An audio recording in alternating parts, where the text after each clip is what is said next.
संतानहन्तारो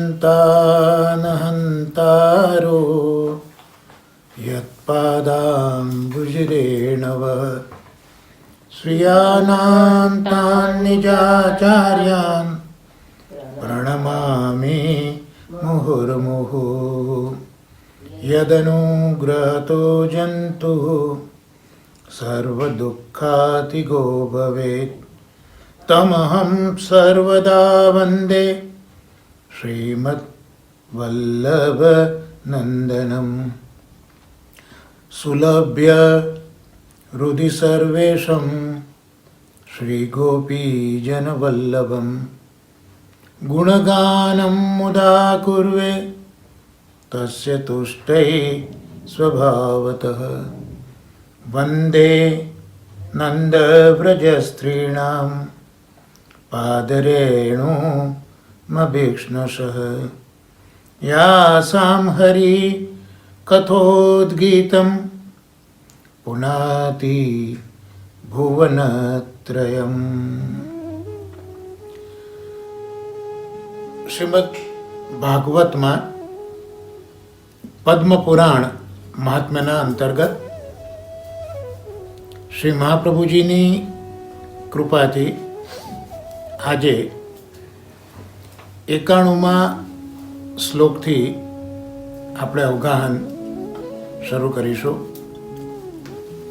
આગલા શ્લોકોનું થોડુંક રિકેપ આપણે જોઈ લઈએ તો જ્યારે સુખદેવજી આસને બિરાજી અને વક્તા તરીકે બિરાજ્યા હતા, બોલતા હતા, એ વખતે ભગવાન હરિ ત્યાં પ્રગટ થઈ ગયા. સાથે પ્રહલાદ, બલિ, ઉદ્ધવ, અર્જુન વગેરે ભક્તો પણ હતા. અને આનંદ અને આશ્ચર્ય એ વાતનું થયું કે એ વખતે ત્યાં દિવ્ય તેજસ્વી રૂપથી ભક્તિ, જ્ઞાન અને વૈરાગ્યની ત્રિપુટી પણ એ વખતે ત્યાં આવી ગઈ. અને મધ્યભાગમાં સભાની જેમ પેલા નૃત્યકારો નૃત્ય કરતા હોય તેમ ભક્તિ, જ્ઞાન અને વૈરાગ્યએ નૃત્ય કરવા લાગ્યા, જેથી હરિ પણ પ્રસન્ન થયા છે. એ વખતે સુખદેવજી આ રીતે જ્યારે કથા કરી, નારદજીએ પણ બધાને વંદન કર્યા છે, ત્યારે સુખદેવજી પોતાના શ્રીમદ ભાગવત શાસ્ત્રમાં જ્ઞાન, વૈરાગ્ય અને ભક્તિને સ્થાન આપી એની રક્ષા કરે છે. એ હવે આ 91મા શ્લોકની અંદર આપણે જોઈએ કે ભક્તિ, જ્ઞાન, વૈરાગ્ય તો ત્યાં પધાર્યા બધા. શ્રી હરિ એમના ભક્તો ત્યાં પધાર્યા છે. ભક્તિ, જ્ઞાન, વૈરાગ્ય નૂતન રૂપ ધરીને આવીને નૃત્ય કરે છે. અને બધા પાછા પધાર્યા. નારદજી બધાને પગે લાગી નમસ્કાર કરે છે. બધા પોતપોતાની જગ્યાએ પાછા જાય છે. એ વખતે હવે 91મો શ્લોક આપણે જોઈએ કે ત્યાં પછી શું થયું. ભક્તિ સુતાભ્યામ સહરક્ષિતા શાસ્ત્રે સ્વકીયે પિતદા સુખેન અતો હરિર ભાગવતસ્ય સેવના ચિત્તમ સમાયાતિ વૈષ્ણવાનામ. તદા એટલે ત્યારે શુકેન એટલે શ્રી સુખદેવજીએ સ્વકીય પોતાના શાસ્ત્રે અપી એટલે શાસ્ત્રોમાં પણ સુતાભ્યામ સહ પુત્રો સાથે, સા એટલે તે, ભક્તિ એટલે ભક્તિ, રક્ષિતા રક્ષણ કરીને સ્થાપી. અતઃ એટલા માટે ભાગવતસ્ય શ્રીમદ ભાગવતના સેવનથી હરિ વૈષ્ણવોના ચિત્તમ એટલે ચિત્તમાં સમાયાતિ આવીને બિરાજે છે. અનુવાદ જોઈએ. 91મો શ્લોક પદ્મપુરાણ મહાત્મ્ય અંતર્ગત શ્રીમદ ભાગવત શાસ્ત્રનું મહાત્મ્ય, 6ઠ્ઠો અધ્યાય. ત્યારથી સુખદેવજીએ પોતાના શ્રીમદ ભાગવત શાસ્ત્રમાં જ્ઞાન, વૈરાગ્ય અને ભક્તિને સ્થાન આપી અને તેની રક્ષા કરી છે. એટલા માટે શ્રીમદ ભાગવતનું સેવન કરવાથી શ્રીહરિ વૈષ્ણવોના ચિત્તમાં આવીને નિવાસ કરે છે. બસ આ જ મહાત્મ્ય છે કે સુખદેવજીએ ન માત્ર જ્ઞાન અને વૈરાગ્ય પણ ભક્તિને પણ ભાગવત શાસ્ત્રમાં સ્થાન આપી દીધું. એટલે ભાગવતનું સેવન જો કરીએ તો શ્રી હરિ વૈષ્ણવોના ચિત્તમાં આવીને નિવાસ કરે છે. એટલે આપણે અવારનવાર જોઈએ છે ભક્તિર ઉત્પદ્યતે પુંસમ યસ્યામ વૈ શ્રૂયમાણાયામ કૃષ્ણે પરમ પુરુષે ભક્તિર ઉત્પદ્યતે પુંસ શોક મોહ ભયાપહ. આપણે અગાઉપણાનો વિચાર કર્યો છે કે શ્રીમદ ભાગવતનું શ્રવણ કરવાથી ભક્તિ ઉત્પન્ન થાય છે. કોના માટે ભક્તિ ઉત્પન્ન થાય છે? ઠાકોરજી માટેની. જે ભક્તિ ઉત્પન્ન થાય તો જીવનું શોક મોહ અને ભય એ દૂર કરે છે. તો કેમ એનું કારણ અહીંયા આપણને આ મહાત્મ્યમાં મળ્યું કે સુખદેવજીએ પોતાના કહેલા ભાગવતમાં જ્ઞાન વૈરાગ્ય સાથે ભક્તિનું પણ સ્થાપન કર્યું છે. અને ભક્તિથી હંમેશા ભગવાન વશ થાય છે. ઠાકોરજી ગીતામાં પણ કહ્યું છે કે હું ભક્તિ દ્વારા જ જાણી શકાઉં છું અને ભક્તિથી જ મારા ભક્તો મને વશ કરે છે. વશે કુર્વંતીમાં ભક્ત્યા, મને ભક્તિથી જ વશ કરે છે. એટલે શ્રી મહાપ્રભુજીએ પણ શ્રીમદ ભાગવતના અધ્યયન માટે ખૂબ જ આગ્રહ સેવ્યો છે. અને આપણે પણ એટલે જ પરમ ભાગવત પ્રિય શાસ્ત્રીજીની પ્રેરણાથી આ સતત શ્રીમદ ભાગવતનું અવગાહન કરીએ છીએ. અને એ જે ભાગવતનું કીર્તન થાય છે એની આપણે તાકાત તો જોઈએ તો બધા જ તીર્થો અને ક્ષેત્રો એ કથા સાંભળવા આવે છે. શ્રી મહાપ્રભુજીના બેઠક ચરિત્ર જો આપણે જોઈએ તો મહાપ્રભુજી જ્યાં જ્યાં તીર્થ અને ક્ષેત્રમાં પધાર્યા છે ત્યાં ત્યાં તીર્થ અને ક્ષેત્રની જે તે આદિ દૈવિક દેવતા છે એ ત્યાં પધારી છે. અને શ્રી મહાપ્રભુજીના એ મહાપ્રભુજીના મુખારવિંદથી ભાગવત શ્રવણની અભિલાષા રાખી છે.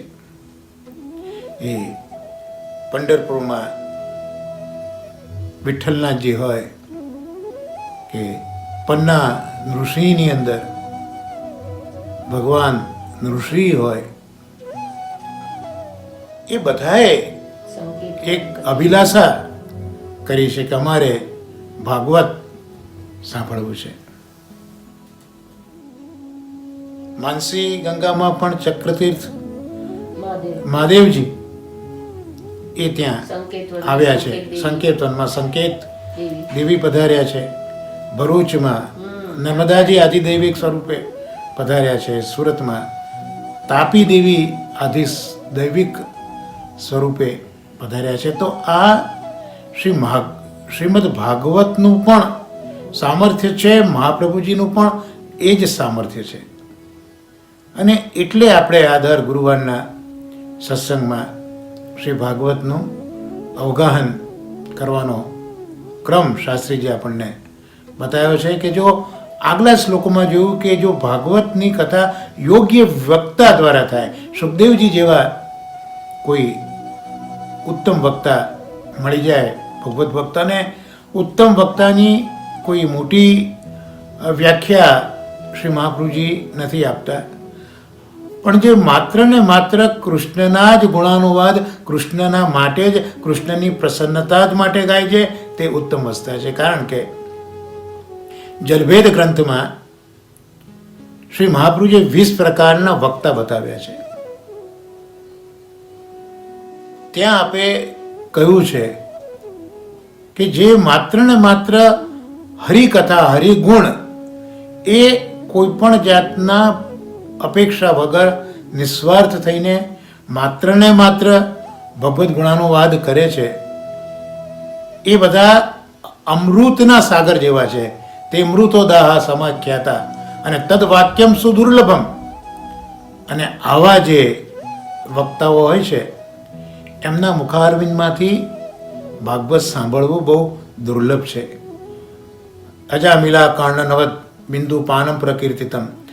એટલે આવા ઉત્તમ જે વક્તા છે એના મુખમાંથી કથાના શ્રવણના 2 ટીપા પણ કાનમાં પડે તો બી જેમ પેલા અજામિલનો ઉદ્ધાર થઈ ગયો એના જેવી જીવની ઊંચાઈ પ્રાપ્ત થઈ જતી હોય છે.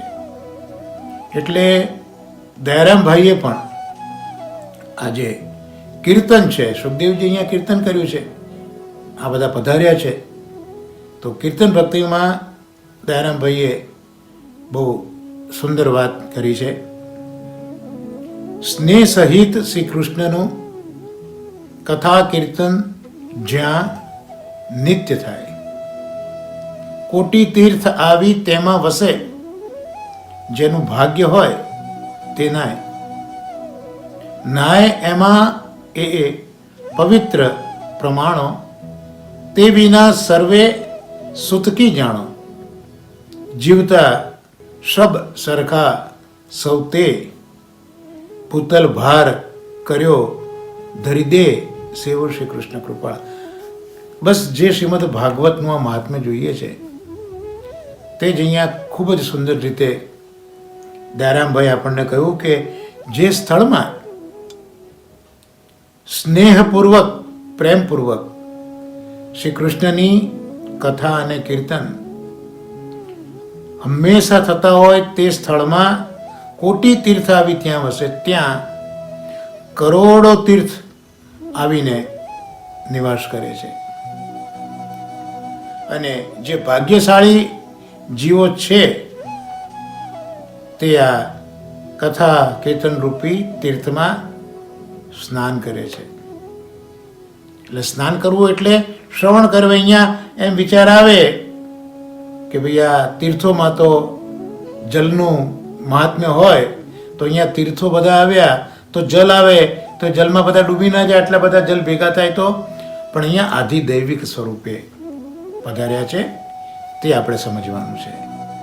એટલે ભાગવતનું કથા કીર્તન થતું હોય ત્યાં આ બધા, જેમ શ્રી મહાપ્રભુજી ભાગવત પારાયણ કરતા ત્યારે જે તે તીર્થક્ષેત્રની દેવતાઓ આધિદૈવિક સ્વરૂપે પધારી છે, એમ અહીંયા પણ બધા કરોડો તીર્થ એ આધિદૈવિક સ્વરૂપે આવે છે. અને સ્નાન કરવું એટલે શ્રવણ કરવું, સ્નાન કરવું એટલે શ્રવણ કરવું.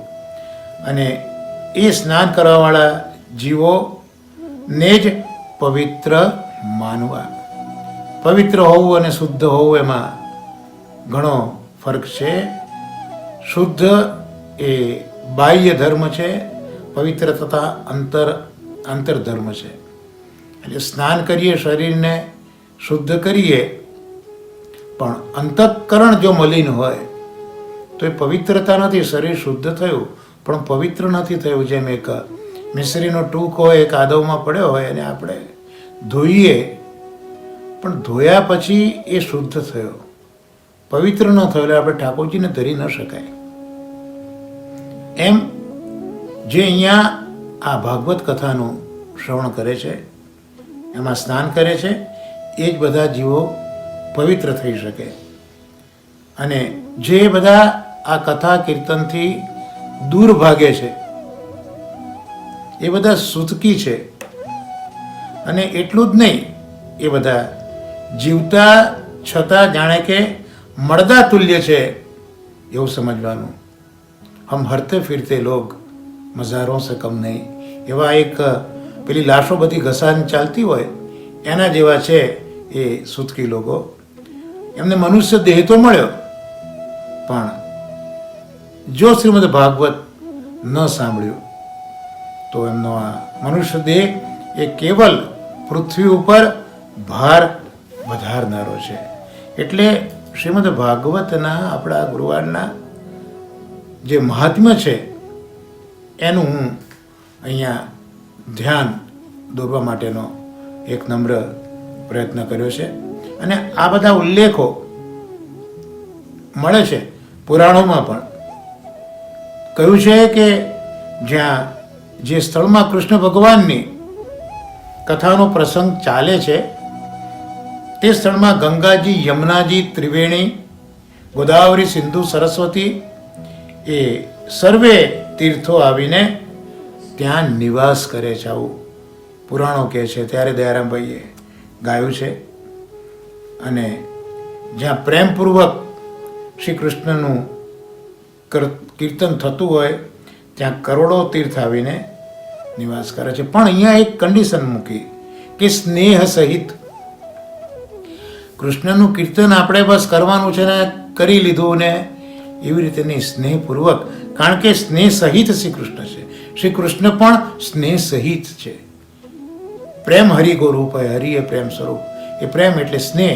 એટલે શ્રી કૃષ્ણ પોતે જ સ્નેહયુક્ત છે. અને એવા સ્નેહયુક્ત શ્રી કૃષ્ણનું કીર્તન પણ આપણે સ્નેહ સાથે કરવું જોઈએ. એક જવાબદારી આવી છે, બધા સાથે બેઠા છે એટલે હવે લઈ દઈએ નામ, એ પ્રકારે નહીં. સ્નેહપૂર્વક એ નામ આપણે લઈએ તો એનાથી આપણા જે બધા પાપો છે એ દૂર થાય છે, આપણું અંતઃકરણ પણ પવિત્ર થાય છે. પણ ત્યાં કહ્યું કે પદ્મ પુરાણમાં કે જ્યાં સુધી મનુષ્યો સારી રીતે ઉત્તમ વક્તાના મુખથી ભગવદ મહાત્મયુક્ત શ્રીમદ ભાગવત શ્રવણ કરતા નથી ત્યાં સુધી તેમના દેહમાં તમામ પાપો નિવાસ કરે છે. એટલે આટલું બધું જ સાંભળ્યા પછી અગત્યની એ વસ્તુ આવી કે ઉત્તમ વક્તા, જે આપણે જલભેદ ગ્રંથમાં જોઈ ગયા. કારણ કે સુરદાસજીએ કહ્યું છે કે સ્વાતિ જલ બુંદ જબ પરત હૈ જાહી में તાહી में હોત તૈસો જુબાનો. સ્વાતિ નક્ષત્રનું જલ તો જલ જ છે, પણ હવે કયા પાત્રમાં એ પડ્યું છે એના ઉપર એ જલનો ગુણ પ્રકટ થતો હોય છે. એટલે સાપના મોઢામાં જો પડી ગયું તો એ ઝેર બનશે, કાલું માછલીની છીપમાં ગયું તો એ મોતી બનશે, માંસમાં પડ્યું તો વંશલોચન બનશે. તો આવી રીતે એક જ વસ્તુ પણ અધિકારી કોણ છે, કોના મૂકે, એ બહુ જ અગત્યનું છે. બાકી ભગવદ્ ગુણાનુવાદ તો સારા છે, પણ કોના હૃદયમાંથી એ બહાર નીકળે છે એના ઉપર એની અસર થતી હોય છે. એટલે આ બધું જ આપણે કીર્તન તો કરીએ છીએ, પણ ઉત્તમ વક્તા, જેને ટૂંકમાં મહાપ્રભુજીએ સમજાવ્યું છે કે જે માત્ર ને માત્ર કૃષ્ણની પ્રસન્નતા ખાતર જ કૃષ્ણના ગુણાનુવાદ કરતો ફરતો હોય એ વક્તા ઉત્તમ છે. જો કે એને મેળવવો બહુ અઘરો છે, પણ તો જ આ બધા તીર્થોને ક્ષેત્રો ત્યાં આવીને વસતા હોય છે. એટલે આ દયારામભાઈને પણ આપણે અહીંયા એટલા માટે યાદ કર્યા કે આ સુખદેવજી પોતે જ્યારે વક્તા તરીકે બિરાજ્યા ત્યારે જ્ઞાન વૈરાગ્યને ભક્તિને પણ એમને પોતાના ભાગવતમાં સ્થાન આપ્યું છે. એટલે જો આ ભાગવત અને અહીંયા તો વક્તા તરીકે તો શ્રી મહાપ્રભુજી જ બિરાજે છે એવું આપણે માનવાનું છે. મહાપ્રભુજી બિરાજે છે એટલે કઈ રીતે કે મહાપ્રભુજીએ જે અર્થો બતાવ્યા છે એ અર્થોના આધારથી જ્યારે આપણે શ્રીમદ ભાગવતનું કીર્તન શ્રવણ કરીએ ત્યારે આ શ્રીમદ ભાગવત એ આપણને ફલિત થતું હોય છે. અને એટલે જ્યારે એ ભક્તિ હૃદયમાં આવી હોય ત્યારે ભગવાનને ત્યાં આવવું જ પડતું હોય છે. તો આ રીતે પ્રાગટ્ય થાય છે. આપણે આ 91માં શ્લોકમાં જોયો. હવે 92મો શ્લોક જોઈએ. દારિદ્ર્ય દુઃખ જ્વરદાહિતાનામ માયા પિશાચી પરિમર્દિતાનામ સંસાર સિંધો પરિપાતિતાનામ ક્ષેમાય વૈ ભાગવતમ પ્રગર્જતિ. અન્વય જોઈએ. દારિદ્ર્ય દુઃખ જ્વર દાહિતાનામ અર્થાત દારિદ્ર્ય દુઃખ અને જ્વરથી બળેલા જીવોના માયા પિશાચી પરિમર્દિતાનામ માયારૂપી પિશાચીણીએ કચડી નાખેલાઓના સંસાર સિંધો સંસારરૂપી મહાસાગરમાં પરિપાતિતાનામ નાખવામાં આવેલાઓના ક્ષેમાય કલ્યાણ માટે વૈહિ નિસંદેહ ભાગવતમ શ્રીમદ ભાગવત પ્રગર્જતી એટલે ગર્જના કરે છે. એનો અનુવાદ જોઈએ તો દારિદ્ર્ય દારૂણ દુઃખ અને જ્વરથી બળેલા માયારૂપી પિશાચીણીએ કચડી નાખેલા સંસાર રૂપી અગાધ મહાસાગરમાં નાખવામાં આવેલાઓના કલ્યાણ માટે શ્રીમદ ભાગવત શાસ્ત્ર ખરેખર ઊંચેથી ગર્જના કરે છે. એટલે ભાગવત શ્રીમદ ભાગવત એ એક આધાર બની ગયું, એક સાધન બની ગયું. શેનું સાધન? કલ્યાણ માટેનું. અને કોનું કલ્યાણ? કે એવા લોકો જે દરિદ્ર છે, દારૂણ દુઃખથી ભરેલા છે, જ્વર આદિ ભૌતિક આધ્યાત્મિક આદિ દૈવિક એ જ્વરથી બળેલા છે અને માયાએ જેને કચડી નાખ્યા છે અને પરિણામે બધા આ સંસાર રૂપી જે અગાધ મહાસાગર છે એની અંદર પડ્યા છે, ડૂબી રહ્યા છે. કોઈ કિનારો એમને મળતો નથી, કોઈ કલ્યાણ એમને દેખાતું નથી. તો આવા આ સાંપ્રત યુગના જે જીવો છે એનું કલ્યાણ શ્રીમદ ભાગવત શાસ્ત્રી કહે છે હું કરીશ. અને એ સામાન્ય શબ્દો નથી પણ પ્રગર્જના છે. ગર્જના પણ નહીં. સિંહ ગર્જના કરતો હોય એ ગર્જનાથી ભલભલા જીવો ફફડી ઉઠે, પણ અહીંયા તો પ્રગર્જના છે. એટલે ગર્જના કરતા પણ કંઈક વિશેષ ગર્જના. જે ગર્જના એ જે દારિદ્ર્ય છે, દારૂણ દુઃખ છે, જ્વર છે, માયા છે, એ બધાને તો ડરાવે છે, પણ જે જીવ છે એ જીવને સાતા આપે છે. અહીંયા ઉપસર્ગ છે, પ્રગર્જના છે.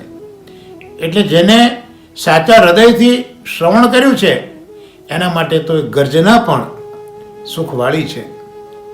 અને બાકી તો એ ગરજે છે જેથી આ બધા જે દરિદ્રતા છે, દારૂણ દુઃખો છે, એ બધા એના અવાજથી, એ અવાજ સાંભળીને જ બધા ભાગી જતા હોય છે. કોઈ પાસે આવવાની હિંમત કરતું નથી. જેમ આ ભાગવત તો નામાત્મક સ્વરૂપ છે ગોવર્ધનનાથજીનું, પણ એ ગોવર્ધનનાથજી પોતાનો વામ હસ્ત ઊંચો કરીને આપણા જેવા જીવો જે અહીંયા વર્ણન કર્યું છે કે જે દરિદ્ર છે, દારૂણ દુઃખ અને જ્વરથી પીડાય છે, માયામાં લપેટાયા છે અને સંસાર રૂપી આ અફાટ સાગરમાં જેમને કોઈ કિનારો મળતો નથી, એવા જીવોને શ્રીનાથજી બાબા બોલાવે છે કે તો આવો, મારી પાસે આવો. તો અહીંયા શ્રીમદ ભાગવત પણ જે આ પ્રભુનું નામાત્મક સ્વરૂપ છે આવી ગર્જના કરે છે કે કોઈનાથી ગભરા નહીં. તો હું જે ગર્જના કરું છું તને બોલાવવા માટે કરું છું, અને જે તને પીડી રહ્યા છે એમને ભગાડવા માટે કરું છું. તો આમ શ્રીમદ ભાગવત આપણને બોલાવે છે. હવે શૌનકજી આ કથાને આગળ જાણવાનો પ્રયત્ન કરે છે, કારણ કે મૂળ તો સૂત અને શૌનકનો સંવાદ જ છે. એટલે હવે શૌનક પૂછે છે, શુકેનોક્તમ કદા રાજ્ઞે ગોકર્ણેન કદા પુનઃ સુરશ્રયે કદા બ્રાહ્મૈ છિંદી મે સંશયમ ત્વિમમ. અન્વય જોઈએ. શુકેન એટલે સુખદેવજીએ રાગને, રાજા પરીક્ષિતને, કદા એટલે ક્યારે, ઉક્તમ એટલે કહ્યું, પુનઃ ફરીથી, ગોકર્ણેન ગોકર્ણે, કદા ક્યારે કહ્યું, બ્રાહ્મૈ બ્રહ્મકુમારોએ, સુરર્ષએ નારદજીને, કદા એટલે ક્યારે કહ્યું, ઇમમ આ, તું એટલે તો, મેં એટલે મારા, સંશયમ સંદેહને, છિંદી આપ દૂર કરો. એનો અનુવાદ જોઈએ કે આ શ્રી સુખદેવજીએ રાજા પરીક્ષિતને શ્રીમદ ભાગવત ક્યારે સંભળાવ્યું, તથા ફરી ગોકર્ણે ક્યારે સંભળાવ્યું, અને બ્રહ્મકુમારોએ નારદજીને ક્યારે કહ્યું, આ મારી શંકાને આપ દૂર કરો.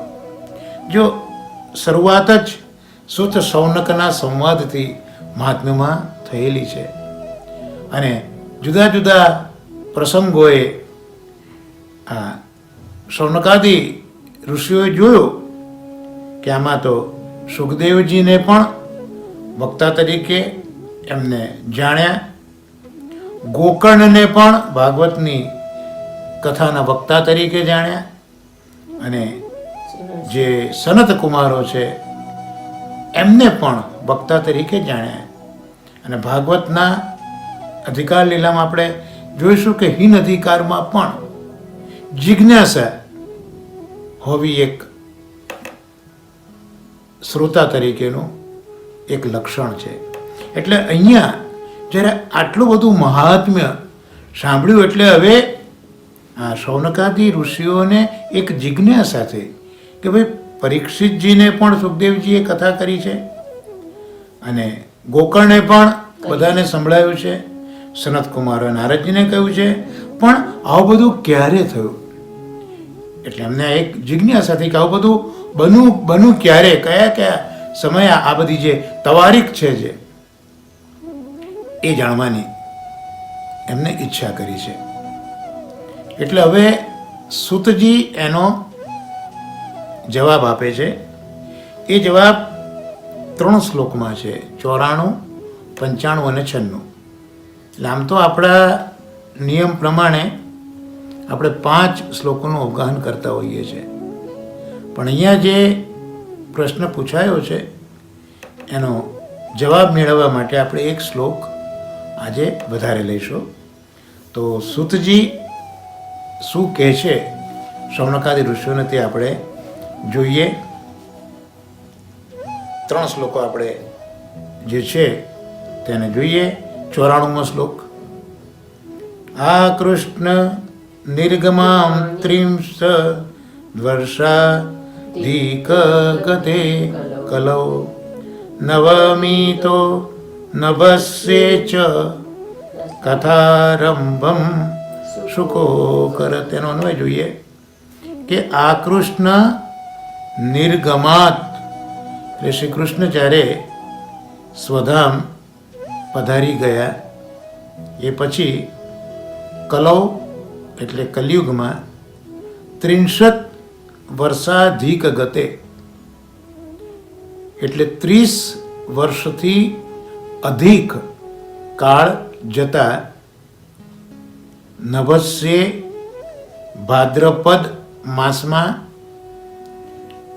નવમીત નવમી તિથિથી શુક શ્રી સુખદેવજીએ કથારંભ કથાનો આરંભ અકરોત એટલે કર્યો.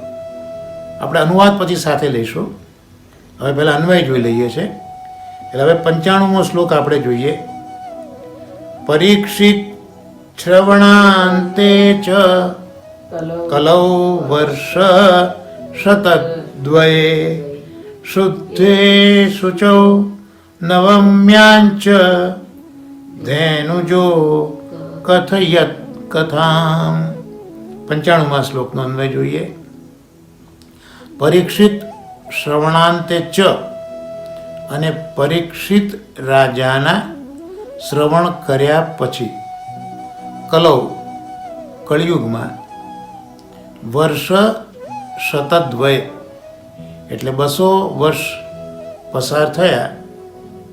સૂચૌ અષાઢ માસમાં શુદ્ધે શુક્લ પક્ષમાં ચ એટલે અને નવમ્યામ નવમી તિથિમાં ધેનુજ એટલે ગોકર્ણે કથામ શ્રીમદ ભાગવતની કથાને અકથયત એટલે કહી.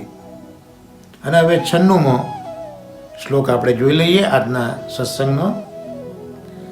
તસ્માદપી કલૌ પ્રાપ્તે 30 વર્ષ ગતે સતી ઉચુરુર્જે સિતે પક્ષે નવમ્યામ બ્રહ્મણ સુતા. અન્વય જોઈએ.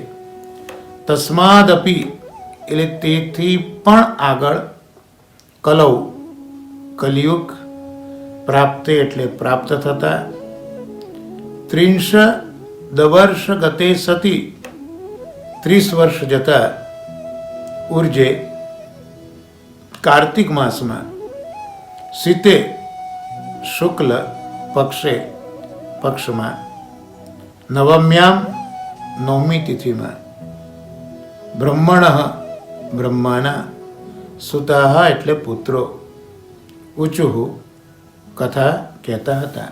હવે આ 94, 95, 96નો આપણે સાથે જ અનુવાદ જોઈશું. એટલે આ કોણે ક્યારે કથા કરી છે એ આપણે તરત ખ્યાલ આવી જાય કે શ્રી કૃષ્ણ સ્વધામ પધારી ગયા એ પછી તરત કલિયુગની શરૂઆત થઈ ગયેલી હતી. અને એ કલિયુગમાં શરૂ થયા પછી આશરે 30 વર્ષ પસાર થયા. શ્રી કૃષ્ણે દેવસર્ગ ક્રીડા કરી એ પછી કલિયુગની શરૂઆત થયા પછી કલિયુગના 30 વર્ષ પસાર થયા. એ પછી ભાદરવા મહિનામાં શુક્લ પક્ષની નવમી તિથિથી શ્રી સુખદેવજીએ શ્રીમદ ભાગવત કથાનો આરંભ કર્યો હતો. એટલે આ શરૂઆત બતાવી. કલિયુગ શરૂ થયો એના 30 વર્ષ બાદ પ્રથમ કથા સુખદેવજીએ કરી છે. હવે પરીક્ષિત રાજાના શ્રવણ કર્યા બાદ કલયુગના લગભગ 200 વર્ષ ગયા બાદ અષાઢ માસના શુક્લ પક્ષની 9મી તિથિથી આરંભીને ગોકર્ણે કથા કહી છે. એટલે કલીની અંદર, કલીની શરૂઆતમાં સુખદેવજીએ કથા કહી 30 વર્ષ પછી, અને એ સુખદેવજીની કથા પછી બીજા 200 વર્ષ કલયુગના ગયા છે. એ વખતે અષાઢ મહિનો હતો અને શુક્લ પક્ષની 9મી જ હતી. એ વખતે ગોકર્ણે કથા સંભળાવી. એટલે પહેલી કથા સુખદેવજીની 30 વર્ષ કલયુગના, એ પછી 200 વર્ષ એ ગોકર્ણજીએ કથા સંભળાવી છે. અને તેથી પણ વધુ કલયુગમાં આશરે 30 વર્ષ પસાર થતાં કાર્તિક માસની શુક્લ પક્ષની 9મી તિથિથી શનકાદિ બ્રહ્મકુમારોએ શ્રીમદ ભાગવતની કથા કહી હતી. એટલે આ ત્રીજી જે કથા છે એ કથા કલયુગમાં બીજા 30 વર્ષ, એટલે ગોકર્ણજીએ જે કથા કરી એ પછી બીજા 30 વર્ષ દૂર થયા. અને એ વખતે કારતક સુદ નોમ હતી અને શનકાદિ બ્રહ્મકુમારોએ, સનત કુમારોએ શ્રીમદ ભાગવતની કથા નારદજીને કહી છે.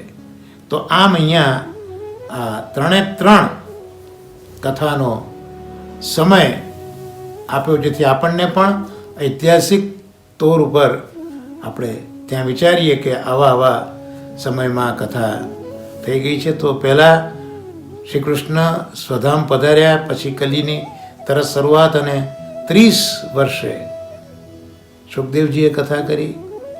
એ કથા થઈ ગયા પછી બીજા 200 વર્ષ ગયા ત્યારે ગોકર્ણજીએ પણ આ કથા કરી, અને એ કથાના 30 વર્ષ પાછા ગયા પછી સનત કુમારોએ કથા કરી છે. પણ અહીંયા ધ્યાનાકર્ષક એ છે કે 9મી તિથિ એ 3 જગ્યાએ સમાન છે. ભલે માસ બદલાયા છે, માસ જરૂર બદલાયા છે, પણ એક તો શુક્લ પક્ષ રહ્યો છે, સુદ અજવાળ્યું, અને નોમ એ રહી છે. કારણ કે આંખ, 9નો આંખ એ પૂર્ણત્વનું બયાન કરે છે. તો નોમ એ પૂર્ણત્વ છે, નવદા ભક્તિનું પણ સૂચક છે, અને શુદ્ધ પક્ષ છે. તો જે ભક્તો છે એ ભક્તો, અજવાળ્યું પક્ષ ભક્તોનું છે. તો આ ભાગવતના અધિકારી જે ભક્તો છે એના માટે શ્રીમદ ભાગવત 9 પૂર્ણાંક છે. તો ભાગવતમાં બિરાજતા જ્યાં ભગવાન છે એ પણ પૂર્ણ છે. એટલે અહીંયા આ દરેક વર્ષમાં શુદ્ધ પક્ષ અને નોમ છે. તો આ રીતે આજે પદ્મપુરાણ મહાત્માના અંતર્ગત જે આપણો 6ઠ્ઠો અધ્યાય ચાલી રહ્યો છે, એમાં આજે આપણે 91 થી 96 જે શ્લોકો છે એ શ્લોકોનું અવગાહન કર્યું, અને પુનઃ શ્રીમદ ભાગવતનું કીર્તન અને શ્રવણ કેટલું બધું અગત્યનું છે એક વસ્તુ. બીજું, ભાગવતનું શ્રવણ કેવા વક્તાના મોઢે કરવું તે પણ અગત્યનું છે. અને ત્રીજી વસ્તુ, શા માટે ભાગવતના કથનની આવશ્યકતા છે. કારણ કે કલયુગમાં જે દોષો છે, જે અશુદ્ધિ છે, એ પવિત્રતા તો શ્રીમદ ભાગવતના શ્રવણથી જ પ્રાપ્ત થાય છે. કારણ કે ઉત્તમ વક્તા જ્યારે હોય ને, એ ઉત્તમ વક્તા જ્યારે કથા કરતો હોય ત્યારે પરીક્ષિતજીએ કહ્યું છે પ્રવિષ્ટ કર્ણરંધ્રેન સ્વાનામ ભાવ સરોરુહ. એટલે ઉત્તમ વક્તા હોય છે મહાપ્રભુજીની વ્યાખ્યા પ્રમાણેનો, એ જ્યારે ઠાકોરજીના ગુણાનુવાદ કરતો હોય ત્યારે પૂજ્ય જીજીએ પણ સમજાવ્યું છે કે એના વાક્યો માત્ર વાક્ય નહીં, શબ્દો માત્ર શબ્દો નહીં, પણ એ કથાના શબ્દોમાં એ ઠાકોરજીના જે 6 ધર્મ છે, ઐશ્વર્ય, વીર્ય, યશસ્વી, જ્ઞાન અને વૈરાગ્ય, તો આ જે ધર્મો છે એ ધર્મો પણ શબ્દોની સાથે જે શ્રોતા છે એના કર્ણરંધ્રમાં પ્રવેશે છે.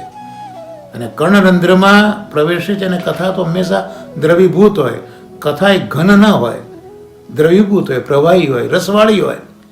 એટલે કર્ણમાંથી એ કથા રસ ઠાકોરજીના 6 ધર્મ સહિત એ હૃદયમાં પહોંચી જાય છે. એટલે એ 6 ધર્મ ગયા, એની સાથે પ્રભુ પણ પધાર્યા. અને પછી અંતઃકરણમાં જે આપણા દોષો છે એ દોષોને એ કથાના માધ્યમથી પધારેલા હૃદયના ઠાકોરજી જ એ હૃદયના દોષોને દૂર કરે છે. અને એનું સુંદર ઉદાહરણ ત્યાં પરીક્ષિતજી આપે છે કે શરદ ઋતુ પહેલા વર્ષા ઋતુ હોય, એટલે વર્ષા ઋતુથી જમીનના જે જલ છે, નદી સરોવરના જલ છે, બધા ડોહરા થઈ ગયા હોય, ગંદા થઈ ગયા હોય.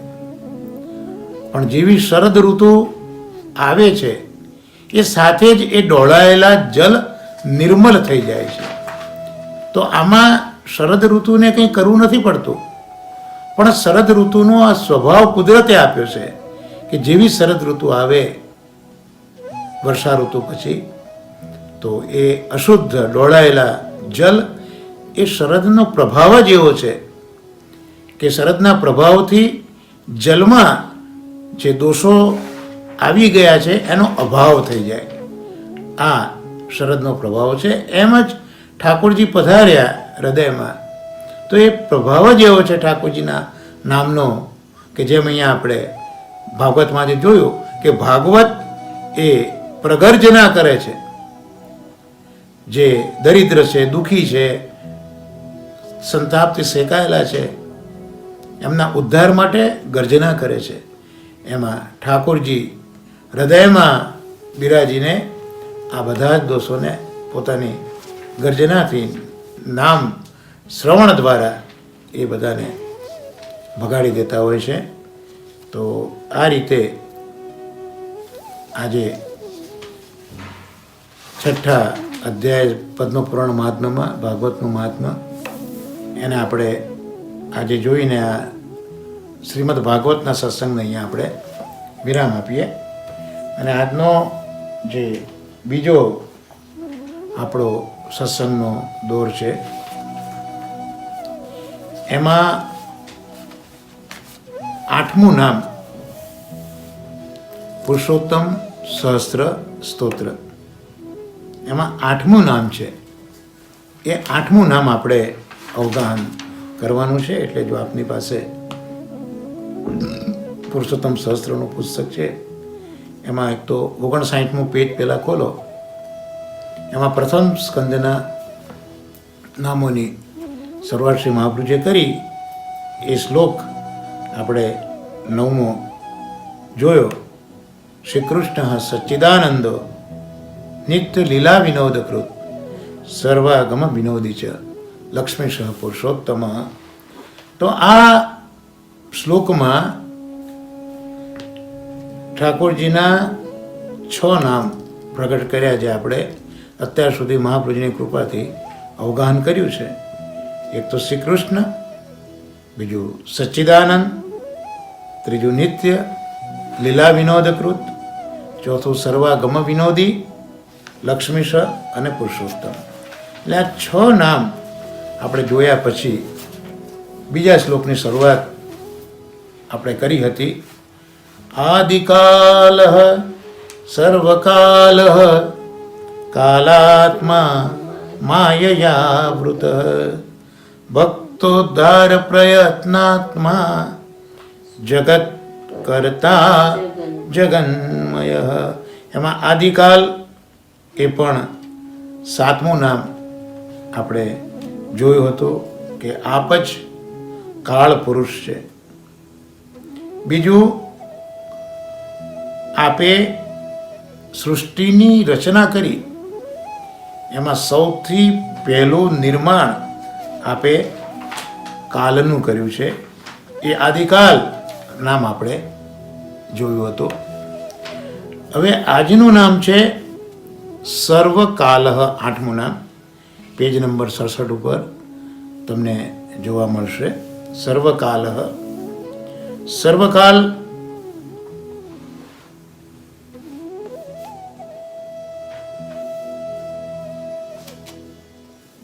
ગુસાઈજીના પંચમલાલજી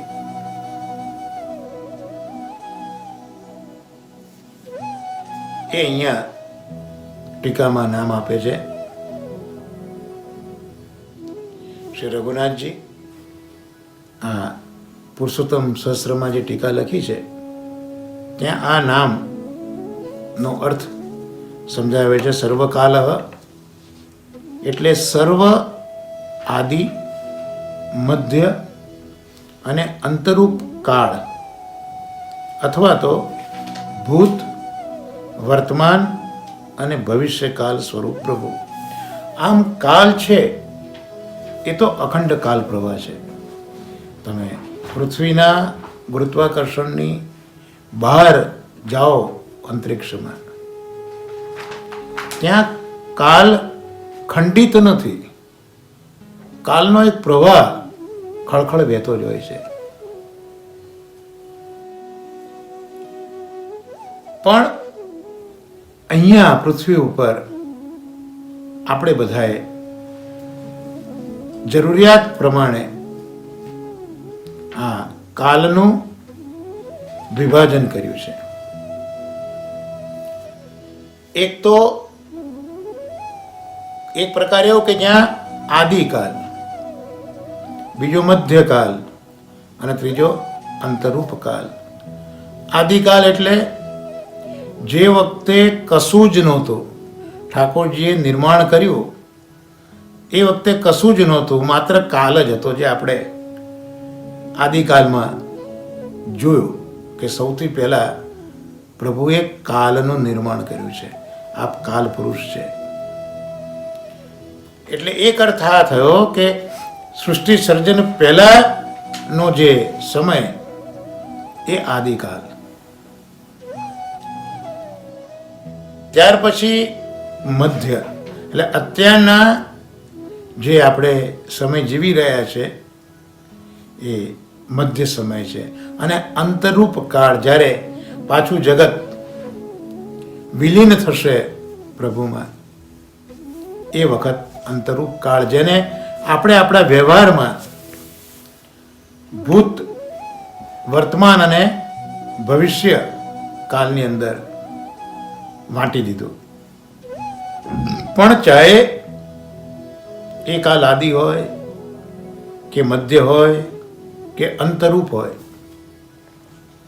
કે ચાહે કાલ ભૂતકાળ હોય, વર્તમાન કાળ હોય કે ભવિષ્યકાળ હોય, પણ મહાપ્રભુજી આ સર્વકાલઃ નામ પ્રગટ કરીને એ સમજાવે છે કે બધા જ સ્વરૂપ એ રૂપે પ્રભુ જ છે. એટલે પ્રભુ જ આદિ, પ્રભુ જ મધ્ય, પ્રભુ જ અંતરૂપ, પ્રભુ જ ભૂતકાળ, પ્રભુ જ વર્તમાન કાળ અને પ્રભુ જ ભવિષ્ય કાળ. આ બધા સ્વરૂપ એ પ્રભુના છે.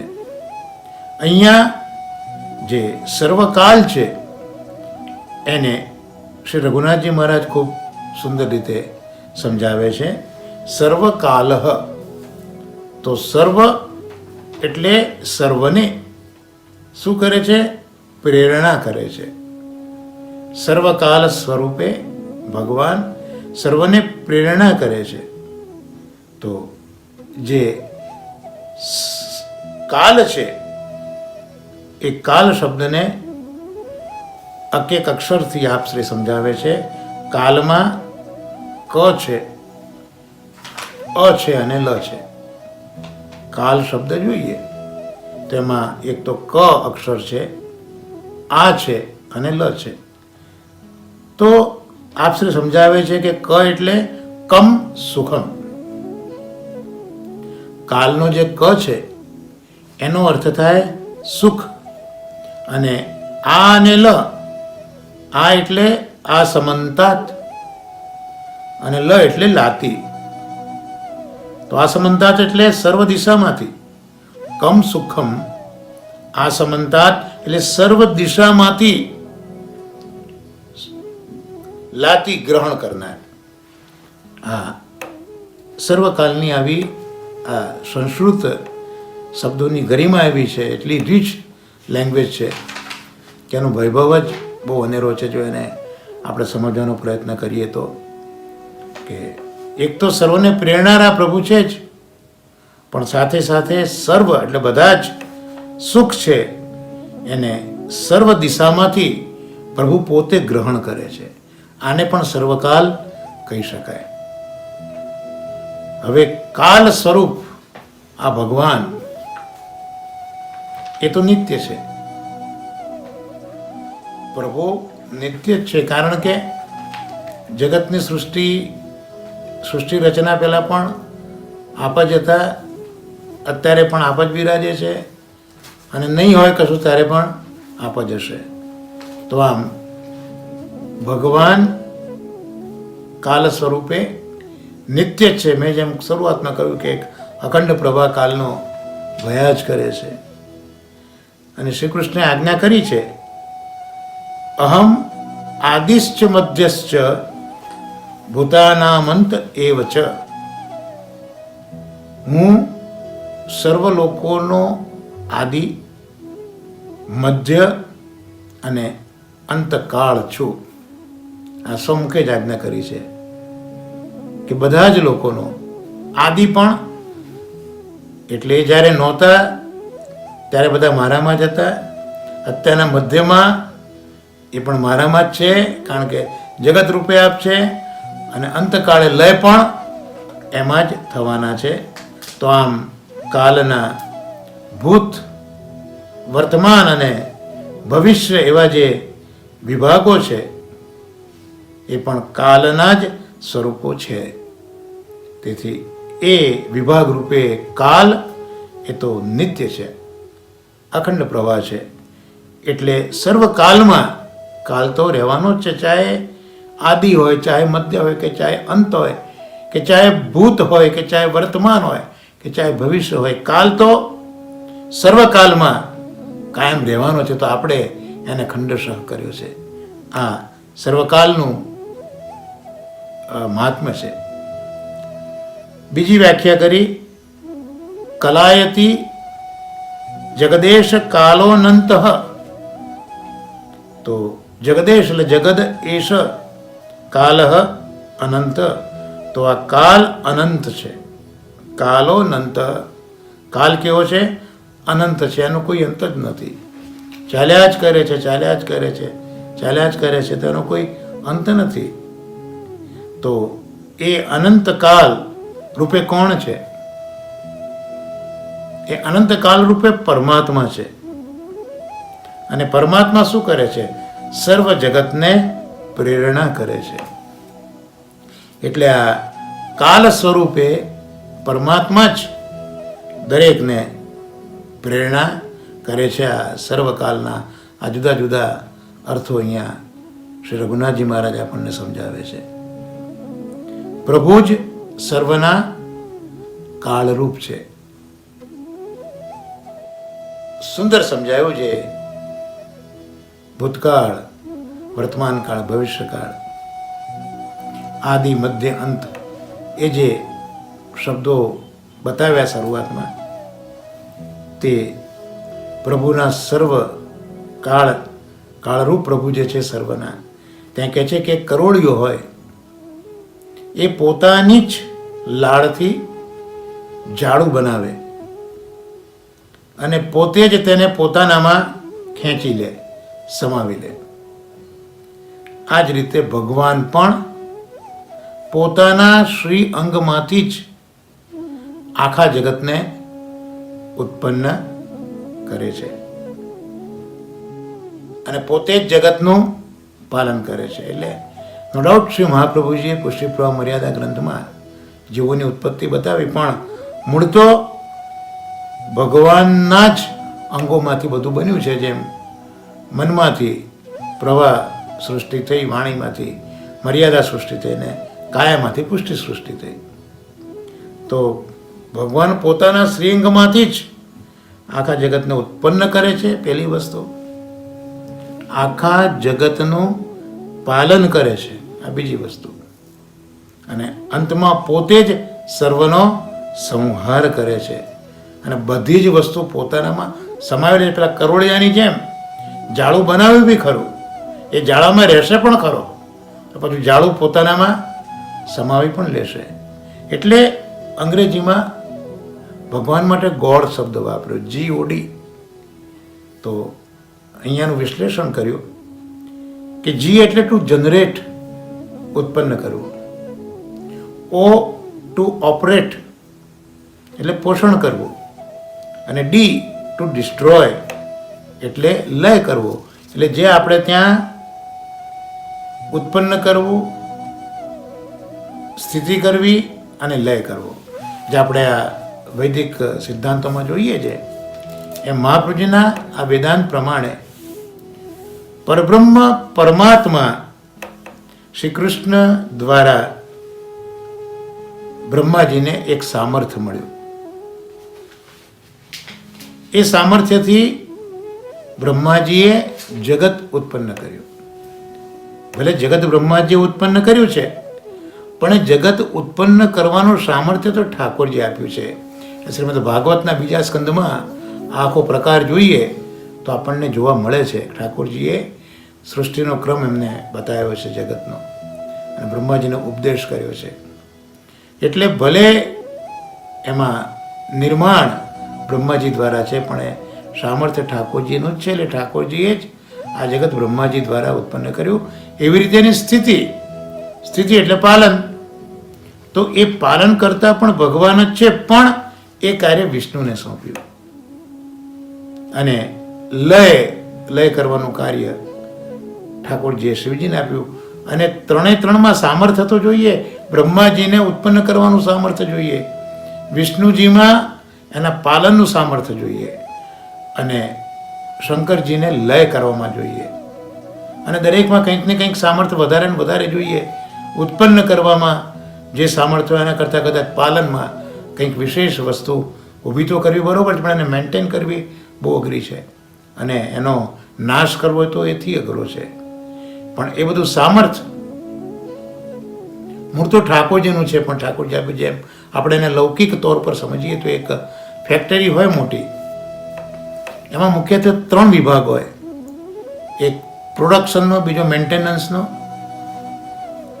અને ત્રીજો જે ક્વોલિટી કંટ્રોલ. એટલે પ્રોડક્શન થાય, જે આ જગતની ઉત્પત્તિ આપણે જોયું, જનરેટ. પછી મેન્ટેનન્સ, તો એ માલ જે જ્યાં બને છે તે જે વસ્તુ છે એનું મેન્ટેનન્સ એ આખું હોય. અને ક્વોલિટી કંટ્રોલ, તો જે ડિફેક્ટિવ વસ્તુ પ્રોડક્ટ થઈ છે એનો પછી તમે નાશ કરો અને નિર્મૂળ કરો. તો આજે એક વ્યવહારમાં પણ આપણે મોટી મોટી ફેક્ટરીઓમાં જેમ 3 વિભાગો જોઈએ છે, એમાં ઠાકોરજી પણ એક મોટું યુનિટ જબરજસ્ત જગત નામનું, ગેલેક્સી નામનું ચલાવી રહ્યા છે. એ પૂર્ણ બ્રહ્મે આ 3 મુખ્ય દેવોને આ કાર્ય સોંપ્યું કે ભાઈ આ એક દેવ છે, તું આ જગતની ઉત્પત્તિ કર મારા સામર્થ્યથી. જે બ્રહ્માજી છે, ઉત્પન્ન થયા પછી એની સ્થિતિ કરવી જોઈએ, એનું પોષણ મળવું જોઈએ. વિષ્ણુને એ સામર્થ્ય આપ્યું, અને પછી યોગ્ય સમયે એનો નાશ કરવો પડે, એનો લય કરવો પડે. તો એ કાર્ય સામર્થ્ય રુદ્રને, ભગવાન શિવજીને, મહાદેવજીને આપ્યું. પણ વસ્તુતઃ તો એ 3 દેવો મૂળ તો ભગવાનના જ સ્વરૂપો છે, અને ભગવાનનું આપેલું સામર્થ્ય જ એમાં દેખાઈ રહ્યું છે. તો આ રીતે શ્રી ઠાકોરજીને અહીંયા શ્રી મહાપ્રભુજી જે આપણે મંગલાચરણનો શ્લોક લઈએ છીએ ત્યાં જે જન્માદ્યસ્યનું જે મંગલાચરણનો શ્લોક છે એમાં છેલ્લું ચરણ છે સત્યમ પરમ ધીમહિ. તો જે સત્યાત્મક પરબ્રહ્મ પ્રભુ છે એના અમે શરણે જઈએ છીએ. તો અહીંયા મહાપ્રભુજીના વેદાંત પ્રમાણે પણ પરબ્રહ્મ પરમાત્મા શ્રી કૃષ્ણ દ્વારા જ પ્રદાન થયેલું સામર્થ્ય, એનાથી બ્રહ્માજી જગત ઉત્પન્ન કરે છે, વિષ્ણુજી પાલન કરે છે અને શિવજી લય કરે છે. આમ ત્રણેય કાળમાં અબાધિત અર્થાત સત્ય સ્વરૂપ તો કાલ રૂપે ભગવાન છે. એટલે અહીંયા સત્યમ પરમ ધીમહિ એ જે ચરણ છે એમાં બતાવ્યું કે આપણે શરૂઆતમાં જોયા આદિ, મધ્ય અને અંત, કે ભૂતકાળ, વર્તમાન કાળ અને ભવિષ્યકાળ. તો આ બધી જ રીતે આ બધા જ કાળમાં જો કોઈ સત્ય હોય, અબાધિત સત્ય સ્વરૂપ કોઈ હોય તો એ સ્વરૂપ ભગવાનનું છે, જે અહીંયા કાલ તરીકે સર્વકાલમાં શ્રી મહાપ્રભુજી આપણને ઓળખાયું છે. તો આ સાથે આશ્રયના પદ સાથે આપણે આ સત્સંગને વિરામ આપીશું. આપણે સાથે બોલીશું.